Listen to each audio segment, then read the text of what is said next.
as my friends, brothers and sisters for today's webinar. I would like to thank Nepal Research and Education Network, NREN, for their technical support for today's webinar. I would especially like to thank and welcome Dr. Mary Hubert for accepting our request for having today's webinar. Dr. Mary Hubert, as a geologist, currently serves as a professor for earth sciences at Montana State University.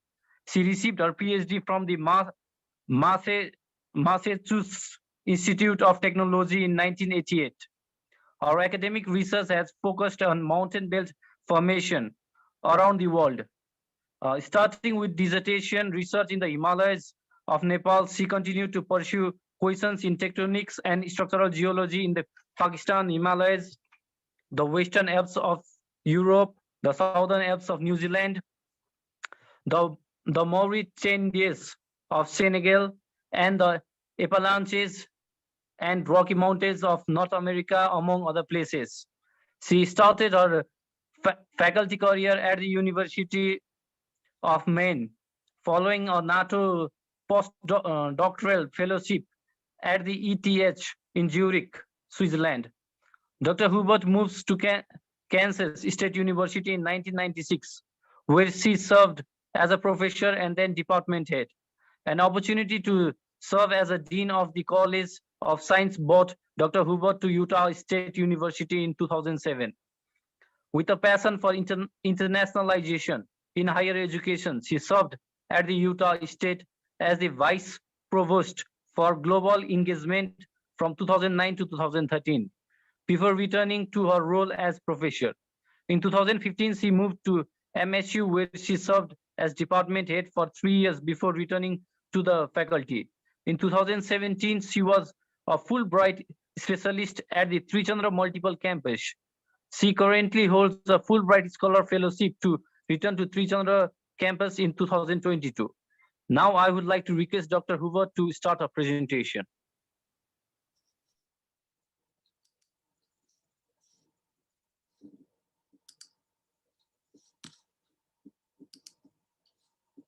Okay, thank you very much for that nice introduction.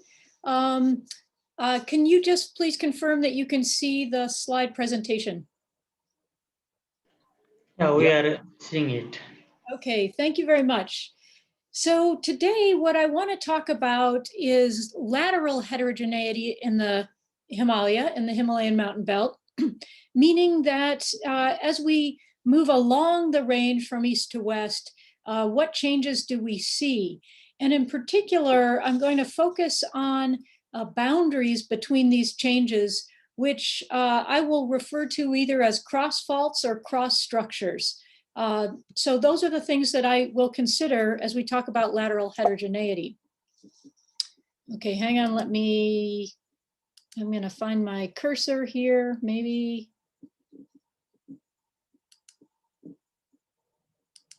Oops, nope. How do I undo that? Oh dear. Oh, laser pointer. Okay, can you see the laser pointer I'm using here? Little red thing. Hopefully you can see that. So before I start, I do want to give credit to a number of people who've worked on this project with me. And first I'll start with Professor Gajarel. So most of you are familiar with Professor Gajarel. All the field work that I've done related to the cross structures has been together with him, as well as discussions that we've had about other cross structures along the range. In the last several years, I've had 2 graduate students working with me. Neil Seifert did some mapping in the Khumbu area, and we'll be looking at his work. Bibek Giri is my current PhD student who will be working on the same structure once we can get back into the field. I've worked as well with Malay Mukul and Vinny Srivastava, both from India, and I'll be presenting some of their work that's related to what we found in Nepal. And finally, Abhi Ghosh is a professor, assistant professor, associate professor, I think, at University of California in Riverside, and he's a seismologist. And so he's also worked, and we'll look at some of his work that relates to this topic. So I'm going to just start with this image. This is not a great Google Earth image, but just for reference, so we're talking about the Himalaya here, the mountain belt that separates the Indian Craton from the Eurasian continent. And primarily what we're looking at here is the Tibetan Plateau region of the political area of China today. And I'm going to be focused mostly on the Himalaya, but I show this image and talk about the adjacent areas because there may be some importance to some of these lateral heterogeneities. So a really quick review. I'm not going to go into all of the geology of the general geology of the Himalaya, but just to remind us what we know. If we start looking at this map in the center, the small map of the whole range, we do know that the range consists of a number of fairly laterally continuous blocks of similar, I'll say, lithology and tectonic characteristics. And these blocks are separated by the major thrust faults. And I find it easier to envision that, to look at it in this block diagram on the right-hand side. The color schemes changed, but the faults are shown here: the main frontal thrust, the main boundary thrust, the main central thrust, and then the extensional structure, the South Tibetan detachment at the very crest of the Himalayan range that separates the Himalaya itself from the sedimentary units of the Tibetan Plateau. So that's generally what we see. And of course, we know that the formation of this great mountain belt was from the collision of the Indian continent with the Eurasian continent. And timing of this, various numbers, 58 million years, there is a range. And of course, the timing may not have been synchronous all the way across the range. So we start with that background. And of course, this map just shows all lateral continuity. And this map is based on the early maps by Gonser. So very preliminary mapping, but incredibly accurate, I will say, in that what he found has really held up today in terms of what we see. I will say then, though, that as we move into the topic of this talk, that as we map in more detail, that's when we can find some of the more, see more of the changes in the geology and in the structure moving along the range. So that's what I want to focus on today. I moved to this map, which is a little bit complicated at first glance, but let me explain why I show this map. Again, in the bright colors is the Himalayan Mountain Belt itself. And again, we've illustrated the sub-Himalaya, the lesser Himalaya, the greater Himalaya moving up through. Then the boundary here with the pink is the South Tibetan detachment system moving into the sedimentary units of Tibet. So that's our Himalaya. But the other things that are shown on here are some of the structures that exist to the south and the north. And I'm going to start with this, and this is, I'll come back to this at the end. So this is a little bit my punchline or what I want to come back to. But I think it's important to note that on the Indian Craton, within the subsurface, there are ridges of crystalline basement rocks, and they are shown in the gray color here, the Delhi Hardwar Ridge, the Faizabad Ridge, and the Mungar Saharsa Ridge in here. And these ridges are trending roughly orthogonal or perpendicular to the range. And in many cases, they are bound by faults themselves, probably extensional structures that seem to have down-dropped the blocks in between. So this is going to be important as we talk about structures in the Himalaya itself. Moving north of the range, when we look at Tibet, Tibet's characterized by these north-south grabens. Now there are east-west structures as well, of course, that are compressional convergent structures, but we have the north-south, roughly north-south rift structures that are so prominent across Tibet. And I just want to point those out before we move on. Just another closer look at the rift structure. So here's the outline of the political boundaries of Nepal. So the Himalaya itself down here in the southern part, but to the north, these red faults are the normal faults of the prominent rift structures. I show this map as well. This is from a paper in the 1980s of Dasgupta. And he was trying to show several different things here. He's got some earthquake fault plane solutions here that are all strike slip fault plane solutions. And then all the lines that go across this, and I apologize, this figure's not clear. It's not, didn't reproduce well in the publication.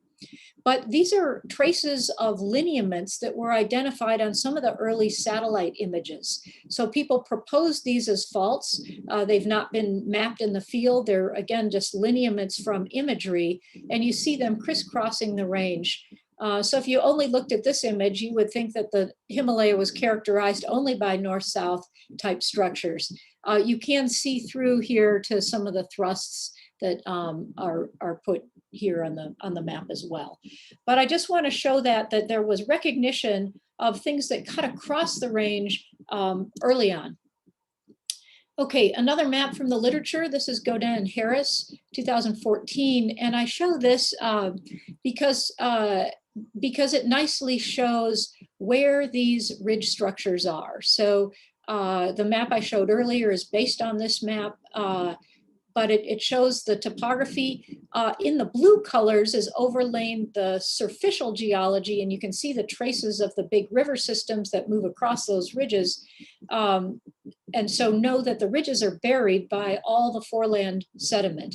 So we've got thicker bits of sediment in these blue areas, thinner sedimentary cover on the ridge tops. But again, it just gives you a sense of these structures to the south. Okay, I want to now come back to the Himalaya itself and talk about how I got involved in looking at cross structures. And some of you are aware that I did my PhD work in the 1980s, 85, 86, and 87 were my field seasons in eastern Nepal in the Everest region. And the focus of my PhD at that time was largely to look at the inverted metamorphism along the main central thrust, which is the contact between the two blue colors in this map. And this is kind of the region, the study area that I had for that project.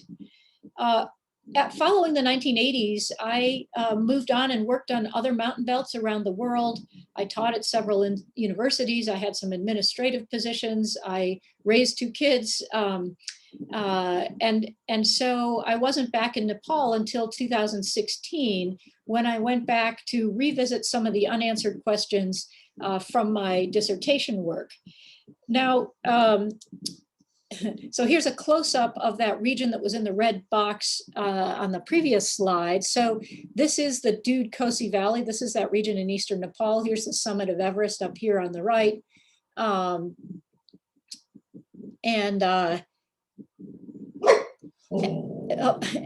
Sorry, that's my dog. The Dude Kosi River is here. Lukla would be just about where the cursor is right now, kind of in the center of this image. The bright colored area is the main central thrust zone. These are different lithologies in the MCT. But Google Earth, since the 1980s, Google Earth has become a staple in my diet. So I'm a bit of a Google Earth addict. And when I went back in 2016, I was looking at the location of some of the samples we collected on Google Earth. And I'm going to focus in on the area where this red box is. And this is the Google Earth image from that. And so the Dude Kosi River is coming down through the middle. Namche would be just off the slide to the top. Lukla would be down to the south, again off the slide. But what I noticed on the Google Earth image was this very linear structure in the topography. So several subparallel lineaments here. I think I have some arrows kind of pointing out where they go, striking northeast, southwest. And these were curious to me. And of course, I'd walked up and down this valley many times, crossed this, but without the help of that bird's eye view from Google Earth, I hadn't noticed these structures. And so my question, of course, was, is this a fault, or is this some kind of a landslide feature that's, you know, some sort of anomalous thing? And so I was curious about this, and I noticed this in the fall. It was the fall of 2017, just before I came back to Nepal on that first Fulbright fellowship. Just before going back to Nepal, I attended the GSA meeting, and well, let me get to that in just a second. We'll back up here and zoom away from that. That last image was right in this region here. So that airplane sitting on Namche, the other airplane sitting on Lukla, and we were looking at this region near the village of Benkar. And we are ultimately going to refer to this structure as the Benkar Fault. But let me point out a few more things on this structure. So if we zoom out in Google Earth and take a look, there's a bit of a linear feature that runs right up through the peak of Tabuche and actually strikes right on into the Khumbu Glacier Valley. So this is the lower Khumbu Glacier, which eventually turns and goes up to the summit of Everest in here, but quite linear. Looking down to the south, there's also a trace or a suggestion of something cutting across the range here, disrupting some of the other topographic patterns. And so again, my question at that time was, is this a fault? At that time, I began to dig into the literature. And this is a map over here on the right-hand side from Roto Kurosi. Some of you know Roto. He's been in Nepal a number of times, and I know met with many of you students. But this is a map he had from an early paper in the 1990s. And while he maps a structure in here that goes up almost through Tabache, he shows it as a west dipping structure. I'll say that what we eventually found was a southeast dipping structure, and notice that all his strike and dip symbols in here show a southeast dipping fabric in this whole zone right across here. And so at this point, I began to believe there might be something to this Benkar structure. Like I said, I attended the GSA meeting in the fall of 2017 before going back to Nepal. And the man that presented before me was an Indian geologist named Malai Mukul.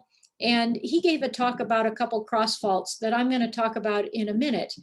At the time, I didn't have the confidence to go and speak with him. I hadn't read his papers, and I was curious about his work. So I went back to the library and looked things up, and later got up the courage to send him an email. He wrote right back to me, and since then we have been discussing cross structures. So we'll talk about that in his work a little bit more.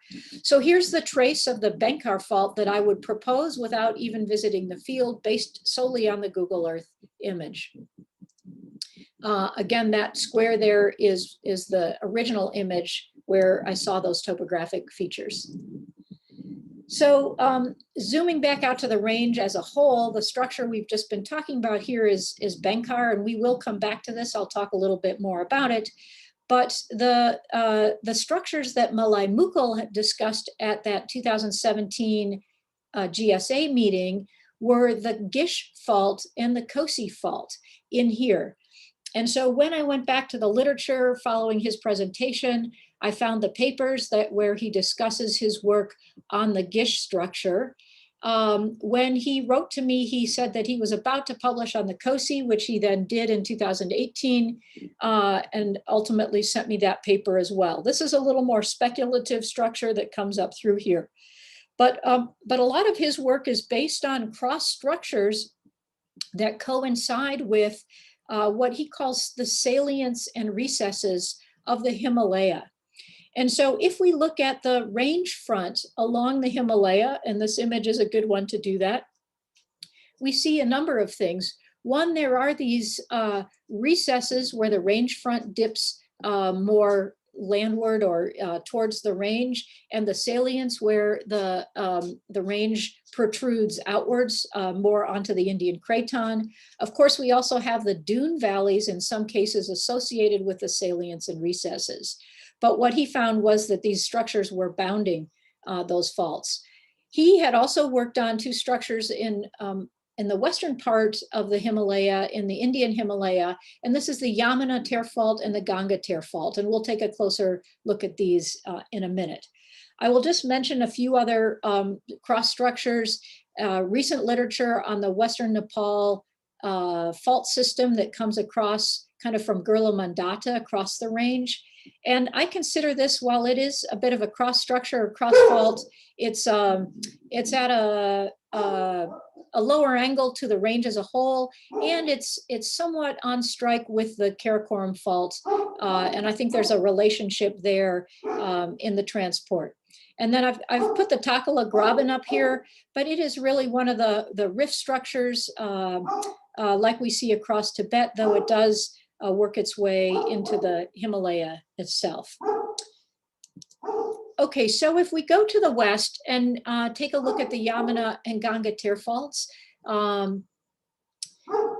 what we found, and this is work based on Srivastava 2018, as well as earlier work by Sahu. Sahu was looking at some of the early satellite imagery, but what they found were offsets in the range front. So this YTF here, this is the Yamana tear fault, and you can see fairly clearly that it offsets the range front in a sinistral sense. On the Ganga tear fault, it's over here on the east of this map, and it offsets in a, sinistral. This actually offsets in a dextral sense, so we're not seeing the continuation here. But these were two structures that cut the foreland. And so the amounts of offset for the Yamana, about 20 kilometers, the Ganga, 11 kilometers. Now these numbers are somewhat small compared to displacements we know on something like the main central thrust, that's probably over 100 kilometers. But nevertheless, they play a role in shaping the topography that we see today, and of course the geology. But the other important thing is that they cut the main frontal thrust, and the main frontal thrust has been active in the last 15,000 years. And so by cutting that, that means these structures are probably active, or certainly have been active in very recent times. So let's go back. Oh, so there are the structures themselves shown here in the purple. Okay, just returning to this map, we're going to move to the east and look at these other structures. I didn't mention the Kathmandu Valley. There are some recognized cross structures on either side of the Kathmandu Valley, and these are going to warrant more detailed work, I think, but there's been a little bit of work done on those. So if we go to further to the east to the Gish and Kosi, these are, this is a figure from the Mukul et al. Paper where he shows the Gish structure coming out here, separating the Dharan salient from the Gorobatan recess in here. So this yellow line is somewhat tracing the range front itself with the salients and recesses. An important thing, so the Gish fault is sinistral, but an important thing to note about it as well is just the coincidence of its location with respect to the Mungar Saharsa Ridge and the Kishanganj fault in here. So there's somewhat of an alignment. What's not shown clearly on this is that there's another structure up here going into Tibet, so bordering the Himalaya and Tibet, that's the Yadang rift structure up in this area, or the Yadang fault, and they all seem to align. If we look at the Kosi, again, it's much more speculative, so note the dashed lines and the double question marks here, but there is some evidence down in the Kosi River Valley, down in the range front, for an offset in a sinistral sense as well on the Kosi fault. So these two structures will warrant more work in the future. But the mapping by the Mukul group in the vicinity of this Gish structure, they have also noticed changes in structural behavior, I'd say, across the fault. So changes in duplex geometry, some changes in the rock units exposed, the metamorphism, and so on across that structure. Okay, I'll come back now to the Benkar structure. So as I mentioned, I identified this just based on Google Earth. I then did some research and found that others, including Rodo Karosi, had noticed some kind of a structure going through this area. I'd finally had conversations with Malay Mukul about other cross structures. So it seemed like in 2017 that it was time to go investigate whether the Benkar structure is indeed a cross fault. And if so, what are the kinematics? What's the timing of movement? What are the other details? So this is about the time that my grad student Neil Seifert, he began his master's thesis. And this area outlined in yellow is approximately where he was mapping the Benkar structure. So we'll look at some of the results from that work. So the map on the left is his field map and his data.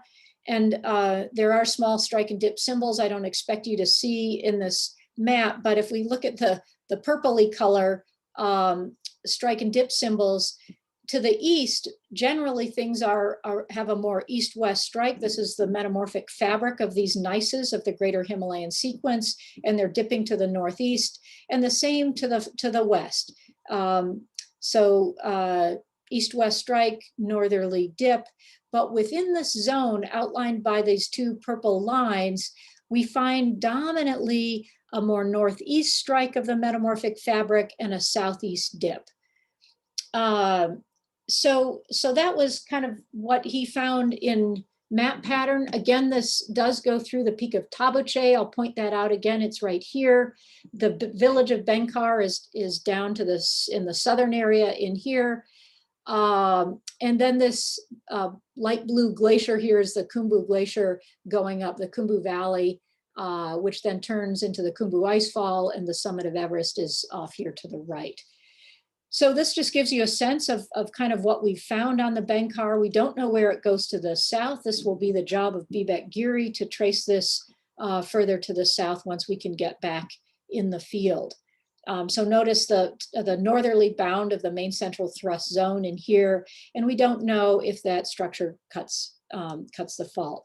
So just summarizing what I've just said, the northeast strike of this zone, the sense of shear, what we found is that it's a normal dextral shear. So locally we have a more normal shear, but overall we've got a dextral sense of shear on this zone.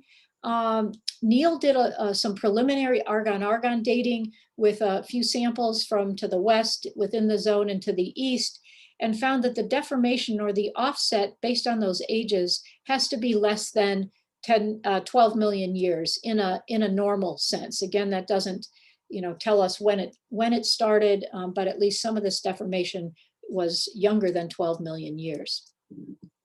Looking at some examples from the field, there's a very dominant, so looking at the upper right photograph here at a shear surface, there's a dominant stretching lineation or mineral lineation that's plunging to the southeast. And if we look in sort of cross section at these shear zones, so now we're looking to the northwest at this zone, but you see the east side down with respect. So you can see kind of drag of the metamorphic fabric into this shear zone. And so these are the types of things that we looked at, coupled with thin sections to get this normal and dextral sense of shear. One of the interesting things about the deformation, it's not completely penetrative throughout that whole zone that was outlined by the pink lines. So there are zones of higher strain within that. And within a sample, just a hand sample, we also see the deformation partitioned into zones of concentrated sillimanite. So this is fine-grained fibrous sillimanite in here. And most of the displacement we think has been taken up along those sillimanite plains. And from these thin sections, we also interpret a right lateral sense of shear. Okay, so again, just summarizing the kind of outcomes on the Benkar. Let me just back up for a second. The next two images are, the first one will be taken in Benkar, or just above the village of Benkar, looking at that topographic feature. And we're going to look right up that topographic feature. We're going to be looking to the northeast, and we're going to see Tabuche in the far distance. And the photo following that will be a photograph of the south face of Tabuche as well, and we'll see some interesting features there. So this one is just primarily kind of the topographic view of that structure. And you can see a little bit of the fabric in here, perhaps, that's dipping to the southeast. So we're looking to the northeast. We called this the Benkar Notch. And this was our kind of first view of this fault zone. Difficult at this point when we very first saw this to know for sure that it was a fault until we began to look at these rocks up close. So we're looking through this Benkar Notch. We think that one of the strands of this zone goes right through here. The peak up here with the snow on it is the peak of Tabuche and Cholatse and the ridge between them. And the next photo will be a close-up of this zone, which is right here. And on this image, it really just kind of looks like a snow patch, but it's much more interesting up close. So when we look up close at that, so this is just a photo taken with a long lens from just across the valley, a little bit closer to Tabuche. What we see is a nice shear zone here that's southeast dipping, basically cuts to the edge of one of these leucogranite intrusions. So this is a larger leucogranitic body, but throughout this face of Tabuche, there are many leucogranitic dikes and sills that cut across here. The sense of shear, again, what we see is the fabric coming up here, and it's being dragged into this shear zone in a sense consistent with a normal sense of movement, or at least some component of normal movement, probably coupled with the dextral deformation. So I think it's important at this point to just ask ourselves, yeah, why are these cross structures important? And I think that brings us really to the seismicity. And this is an image, these are two images from work of Abi Ghosh in 2019. They have a paper on the data, on the aftershock or seismic data from the 2015 earthquake. And this map on the left is a little hard to get a spatial orientation, but Kathmandu is about where my cursor is now. If you can see it moving around, this is a map view of aftershock data. And what is important in this is to look at this scattering of data that comes across to the east, and then boom, it ends very abruptly along a trend that's northeast southwest oriented. Very few aftershocks to the east of that linear zone, I'll say. This image on the lower right is the cross section that's longitudinal that comes across here running east-west. So looking to the north, so east or southeast is on the right-hand side of this. Again, if we look at that zone on the eastern side, the termination of the aftershock data, we see a fairly linear truncation there. And this would be the trace of some kind of planar feature that would propagate up to the surface at about this location, which is coincident with something called the Gauri-Shankar lineament, which we'll look at in map view in just a minute. Also notice that these aftershocks are occurring about 10 to 20 kilometers in depth. So if we look at this other map, this is a map from the paper that we recently published that's a review of this lateral heterogeneity. Here we show the same aftershock data on a map, traces of some of the major thrust faults in the background in the blue color. Our Benkar fault is off to the east, but here's the Gauri-Shankar lineament in map view. And keep in mind that the aftershocks are at depth. So these reds are primarily 10 to 20 kilometers at depth, and they project up to the surface in a zone that's parallel to this and coincident with this Gauri-Shankar lineament. When we look at all this data, what we've proposed, and this kind of came out of discussions at the last HKT, Himalaya Karakoram Tibet conference that was here in Bozeman, and what we would propose is that these cross structures may play a role in limiting the lateral propagation of earthquake rupture on the major thrusts. Remember that this area of earthquake rupture scales with the magnitude of the earthquake. And so So the larger the area that ruptures, the larger the magnitude of the earthquake. If these structures are limiting that rupture area, then they are also helping to minimize or limit the size of the earthquake events. If this is true, this is an important feature, and it'll be important to know where these cross structures are and how they relate. And so do we see this anywhere else in the world? I'm taking you now quickly just to South America, and we're looking at the west coast of South America and the Peru-Chile Trench. So I don't have a reference map here, but we're right where that coastline makes a bend. And in 2001, there was a large earthquake, an 8.4. The propagation of that rupture, so it was on a thrust structure. Here's the fault plane solution for that major structure, but it propagated laterally, but it hit a structure, again, that was perpendicular to the trace of the thrust fault.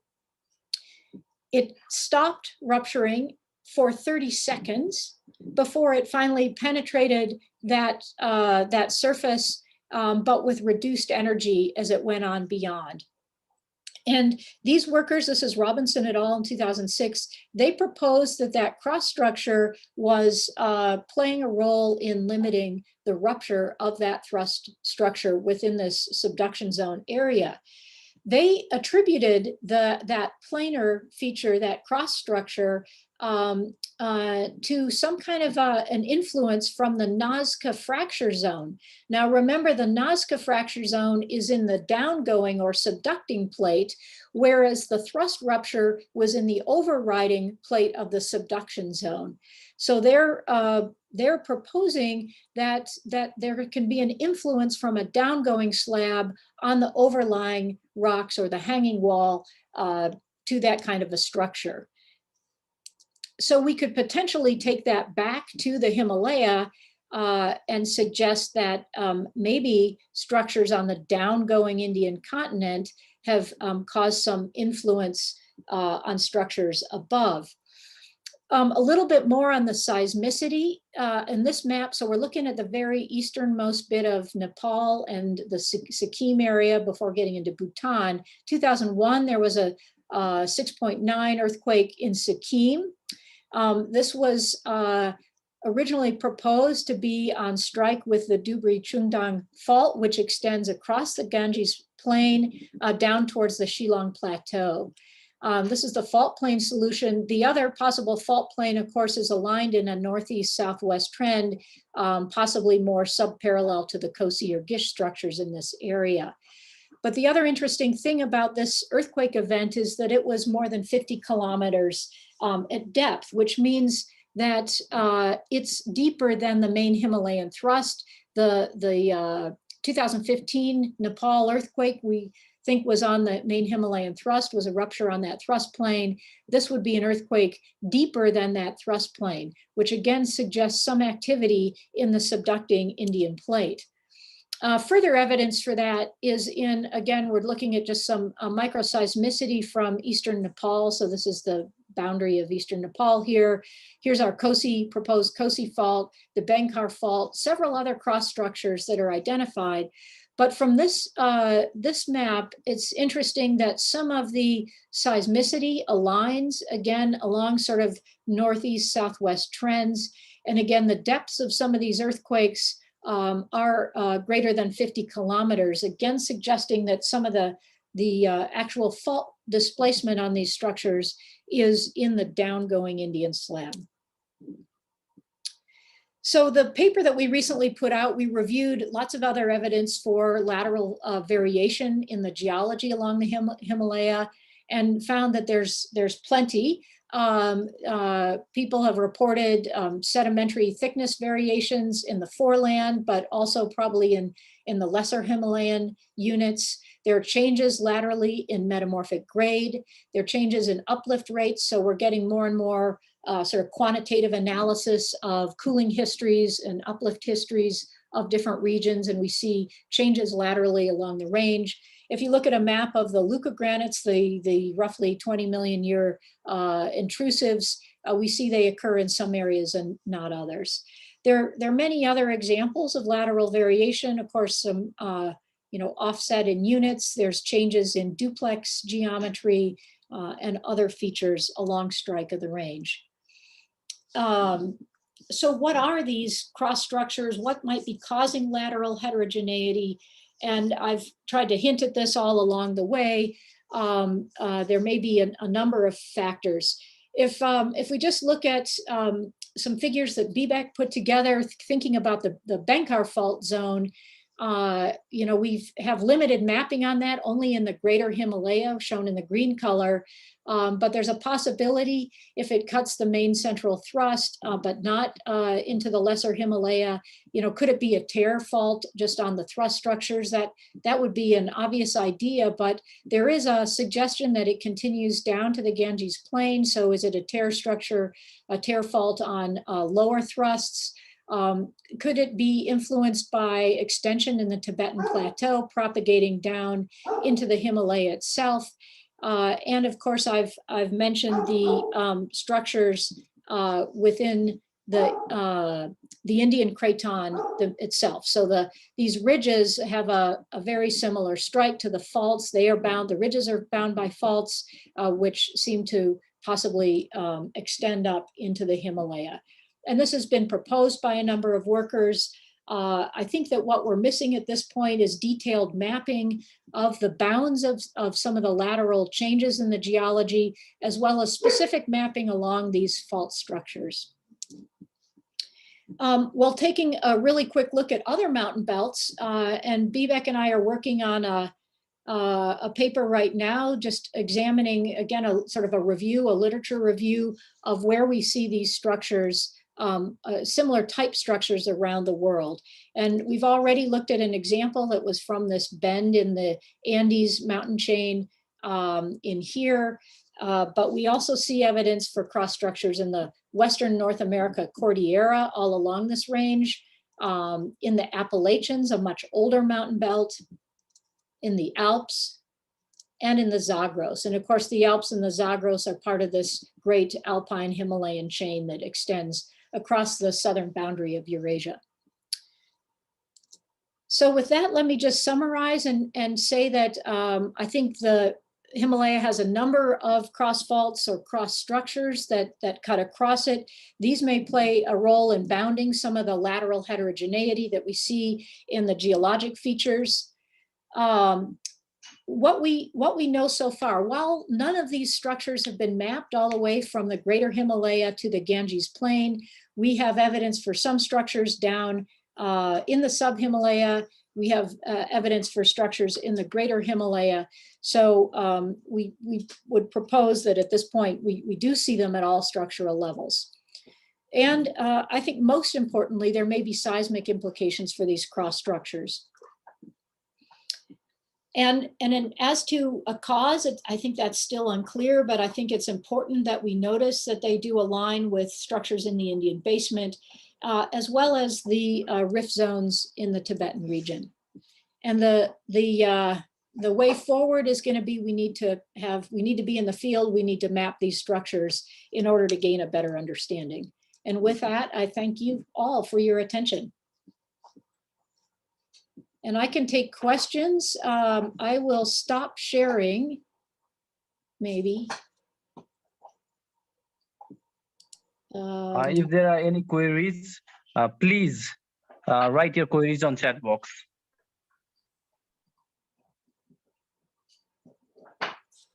Rajan sir, please make all attendees as panelists. Yeah, okay, sure. Okay.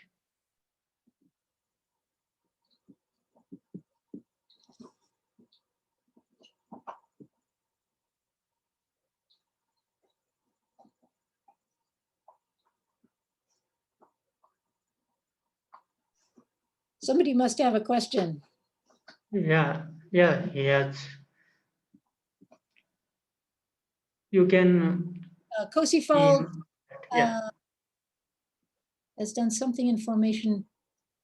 Oh, so I'm not familiar with that dune name, but is it right adjacent there to the fault to the west?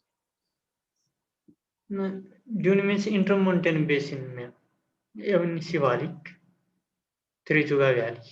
Okay, yeah, possibly. And again, the COSI fault is very speculative at this point. And so we need to get in the field, and we've proposed to do that. And hopefully COVID will subside and we can all get back there.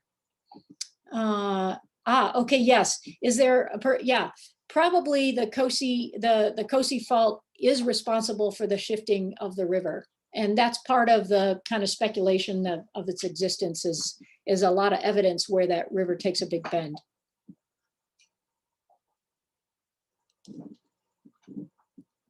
Others? Yeah, another from Krishna Gotame, you can see in chat. Okay, how could we relate the trans-Himalayan thrust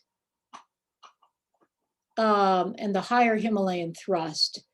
So, yeah, I guess I'm not quite sure what you mean. Specifically, which area? If you can clarify a little bit on that question.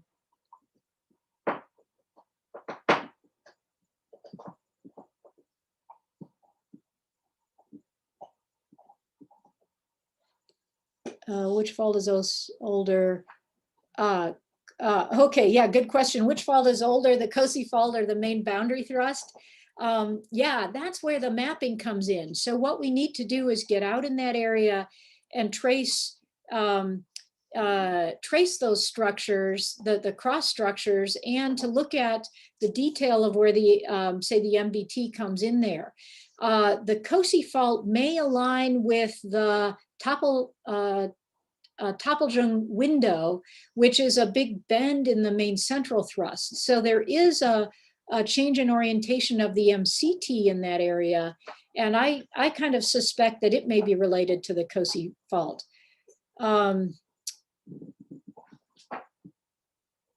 Okay, so nice presentation. I have two questions. Have you checked the 2015 earthquake's rupture was stopped with some evidence of such cross faults, mainly in eastern edge of rupture areas? Can cross faults on the surface explain anything about the variation of the MHT at depth? Yeah, again, really good question. So what we are proposing is that these cross structures may indeed actually cut or penetrate the MHT and go down to depth, and that may be why we get some of these deep earthquakes at depths greater than 50 kilometers. And yeah, and so let's see. So the cross faults on the surface may indeed tell us something about what's going on with the MHT. So we kind of need a combination of geophysics, of good seismic data that can give us the view at depth, and then we need better surface mapping to show us where these structures are in the surface. Could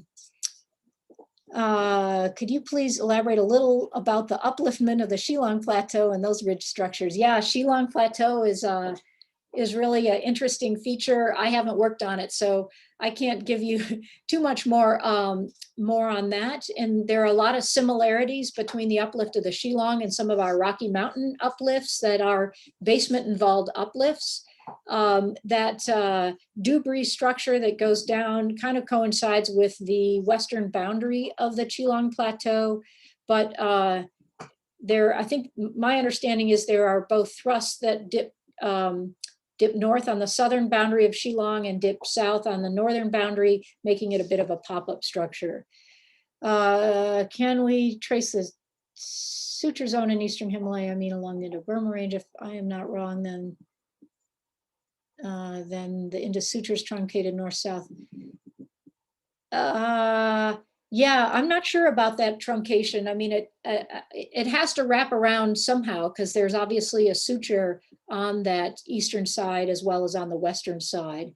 But how that's mapped, I'm not sure. After the 2015 earthquake, the western region of Nepal is more prone of higher magnitude. Is there any possibility of higher earthquake in western Nepal? That one's hard to say. And I think that the reason that was proposed in a lot of papers is just that it's a kind of a seismic gap where there hasn't been a big earthquake in the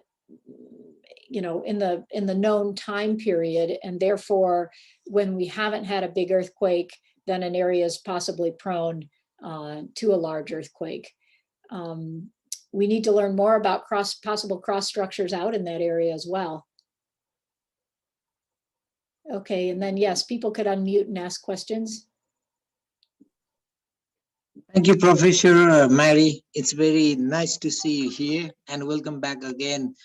Your last presentation was also fine, like excellent, and this time also you are sharing the knowledge to the young scholars like we. And at this pandemic time, it's very, very, very much helpful for us to know about the geology of Nepal and the other Himalayan regions. And I would like to personally, I'd like to thanks for sharing those information with us. Thank you, Professor. Well, thank you all very much. It's really great to see you, and I'm glad that you could come together during this lockdown time. We watch from a distance, sadly, with what's been happening in Nepal. I hope that the lockdown will turn around the COVID cases. I hope that more and more vaccine will come your way. I hope our president of the United States is sending vaccine your way. I think that's maybe happening. But the vaccine is certainly very, very important to the limiting the spread of this.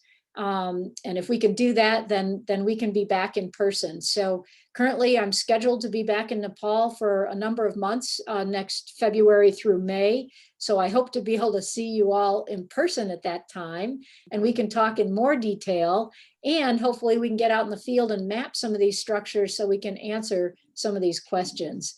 But I wish you all good luck in your studies. It's definitely a challenging time. It's a challenging time for everybody, but it's a challenging time to be a student. And so, you know, thank goodness for the internet, where we can stay connected through these kinds of presentations, that you can have access to the literature and spend this time reading up on some of these papers. But thank you for hosting me, for inviting me to come and present. And I'm impressed that there were 80 some people on this presentation.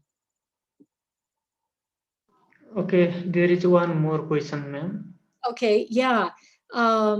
Okay, there's a couple I see here. Any idea on what magnitude earthquake can limit by such cross structures? Yeah, I mean, that's an unknown in terms of how they might be limiting. And again, until we sort of map these out and know how many cross structures there are and where they are, it would be hard to say. But when you look at a historic map, if you look at the 1932 earthquake, and just based on history and reported damage and so on, you see that it's in a zone, and then it ends, and that the feeling of that earthquake didn't extend beyond that area. So maybe it was some of these cross structures that played a role. What mechanism is leading to the formation of these cross structures? Well, that's a good question too. And I'm guessing that there's a bit to do just with the mechanics and the strength of materials, that it's hard to have a thrust sheet that can stay strong and intact across such a big area. So that I think that there's prone to thrust sheets are prone to tearing. But I also wonder, it just seems like more than a coincidence that these ridges on the downgoing Indian plate, that they coincide with the cross structures. And I'm guessing that there's a bit of, small movement on the faults adjacent to those ridges. So there's some reactivation as they succumb to the convergence and to the compression between the Indian and Eurasian plates, the ongoing convergence. And so as they shift and move a little bit, so do the overlying cross structures, or some of that movement propagates up through to form these cross structures. Again, that may be hard to ever really prove, but I think what we need is more data to show further spatial coincidence of these structures. Any others? If not, I'll just say thank you very much and good luck. Yeah, you have from the Rajni Shrestha. What could be the mechanism leading to the formation of these cross structures? Yeah, that's what I was just trying to answer with possibly the mechanism being small movements on the downgoing faults on the Indian craton, on the crystalline Indian basement that's being subducted basically under the Himalaya. And if you have a little bit of movement, that mechanism may propagate upwards and cause these cross structures. But otherwise it may be, if they're just tear faults and they're in the confined to the overlying, just to the hanging walls of thrusts, then they would have to do with the strength of the materials. Yeah.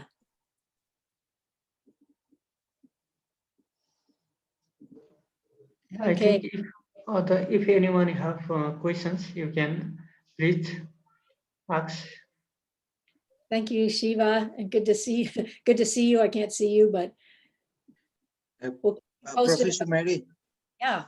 yeah, recently, like we have 2015 earthquake and most of the affected area on the central section. So do you think like eastern part or western part, which area is more vulnerable for the upcoming earthquake? Like, I mean, in which area we will probably face the catastrophic earthquake? Yeah, that's a good question, and it's obviously very hard to know. As someone pointed out earlier, there's a bit of a seismic gap to the west, and people have talked about that's an area that's prone.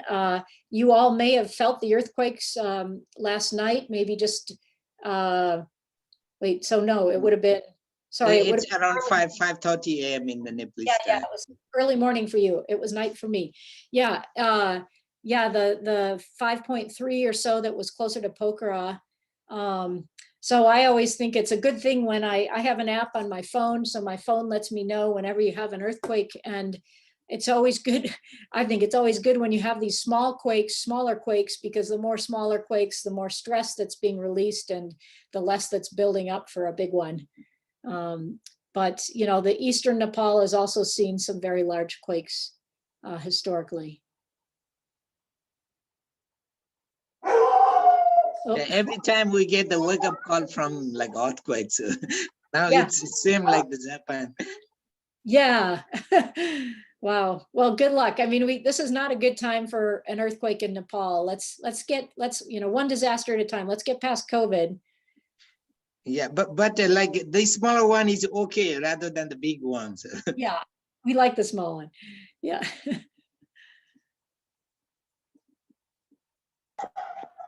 Dr. Hubbard, there is a question there. What is the possible indication of such a zone of Himalayan syntics from aerial photograph?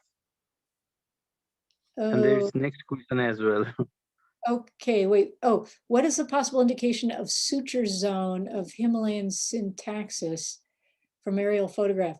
Oh, yeah. I mean, again, that's sort of out of the scope of this presentation or any of my research. I haven't pursued the suture zone.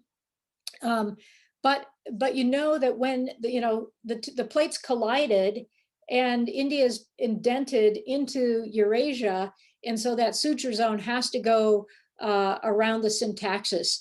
The syntaxes, both on the east and west, are really concentrated deformations. So there's extreme faulting and folding of rocks. So whether there's any oceanic crustal rocks preserved as suture zone rocks in that area, I mean, I don't know. Again, it's beyond any work that I've done.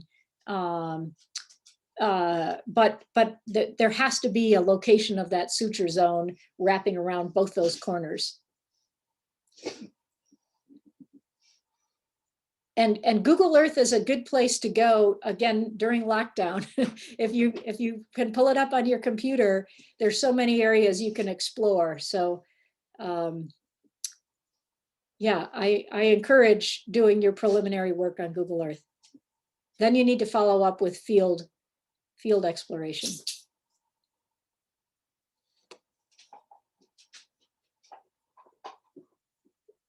Yeah, and Shiva, I see, I don't know if that's the link that I saw this morning on Facebook to the data on that earthquake on from the school seismographs. So that's just a fantastic project. We're hoping to get another 6 seismic stations installed in the 6 schools. I'm working on a Rotary project with the Truperswar Rotary Club, and we hope to get that funded soon. So I think the more seismometers we can get across the state, the better. The country, the better. Okay, I wonder if there are oblique thrusts ramps that play a role as cross structures. Yeah, actually, I didn't really mention thrust ramps, but yes, thrust ramps probably play a role as cross structures, and you may have a ramp of a thrust at one level and it may propagate up as a cross fault to the surface. So we do need to keep that in mind, so that they may play a big role.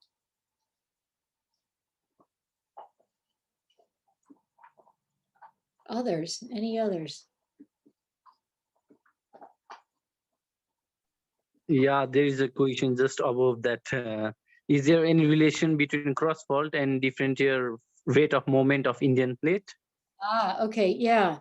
Well, that's, yeah, again, that's our speculation, is not so much differential rates of, northward movement, but more vertical movement, sort of up and down of the Indian plate basement. That I think is really likely to be having an impact on the causing of these cross faults and the movement of these cross faults. And again, some of the evidence for that is the fact we see these strike slip earthquakes with depths, focal depths that are greater than 50 kilometers, so below the main Himalayan thrust. Yeah, good questions. Lots of good questions. Now, I don't think there are any more queries. So thank you very much, Dr. Hubbard. Okay, yeah, thank you all very much. Namaste and stay safe. Keep your mask on. Yeah, and we'll hope for the best in all of this. Okay, and at last, I would like to request President of NGSS to say a few words and end this webinar. Wonderful presentations today in front of us, and we want to thank all of the participants, senior geologists and others, member of this society, and we have shared some idea of Professor Mary research. She have done research from many years. From her PhD, she have already told us.